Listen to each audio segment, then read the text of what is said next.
Ce vendredi 14 octobre 2022, Johanne Davy est inquiet. Sa fille Lola, 12 ans, n'est toujours pas rentrée du collège. Sa femme Delphine va directement au commissariat pour signaler la disparition de leur fille.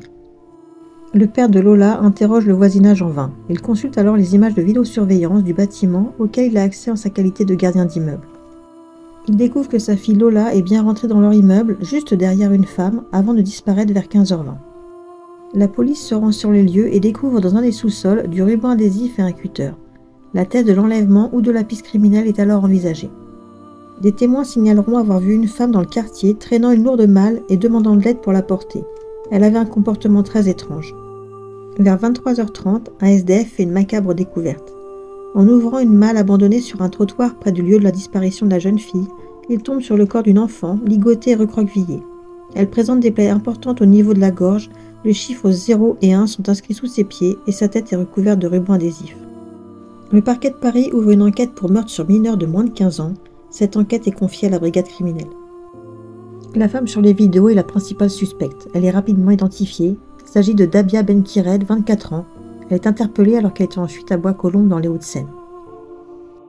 Le lendemain du meurtre, des médecins légistes pratiquent une autopsie sur le corps de la jeune Lola.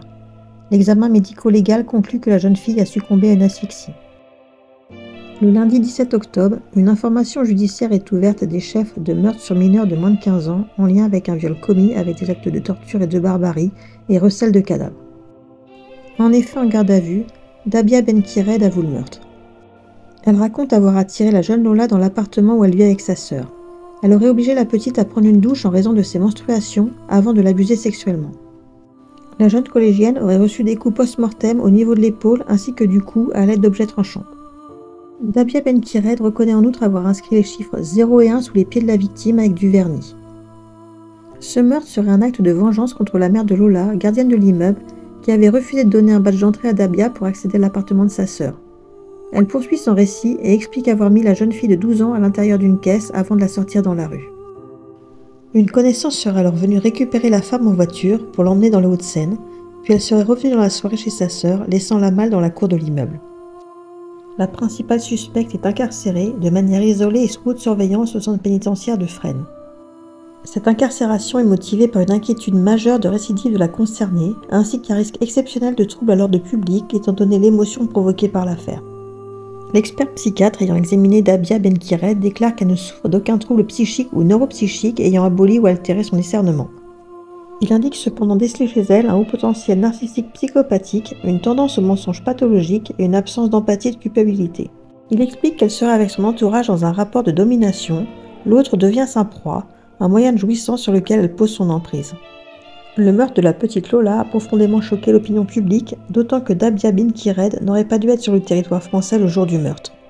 Arrivée en France en 2016, titulaire d'un CAP de restauration, la meurtrière présumée de Lola se serait marginalisée à la mort de sa mère. Sans domicile fixe, cette femme née à Alger se trouve depuis 2019 en situation irrégulière sur le territoire français. Elle est interpellée par la police de l'air et des frontières en août 2022 alors qu'elle souhaite prendre l'avion. Ne disposant pas de titre de séjour valide, elle se voit délivrer une obligation de quitter le territoire, l'OQTF, sous un délai de 30 jours pour quitter le pays par ses propres moyens et à ses frais, soit avant le 21 septembre. Vivant selon les jours chez des connaissances proches ou lointaines, elle est hébergée chez sa sœur aînée Fria, habitant dans la même résidence que la jeune Lola. La petite Lola a été inhumée 10 jours après son meurtre, dans le Pas-de-Calais d'où sa mère est originaire. Un an après, les parents de Lola vont mal. La suspecte n'a pas fait que détruire la vie d'un enfant, elle a aussi détruit une famille. Séparé, le père a trouvé refuge dans l'alcool, le frère aîné de Lola, Jordan, confie avoir besoin de guérir et d'aller de l'avant. Alors que la famille tente de remonter la pente, ils ne peuvent que constater que les promesses faites par les politiques sur le durcissement des expulsions des personnes visées par une OQTF ne sont pas réalisées. Seulement 6,9% des OQTF sont exécutés en France contre 53% en Allemagne.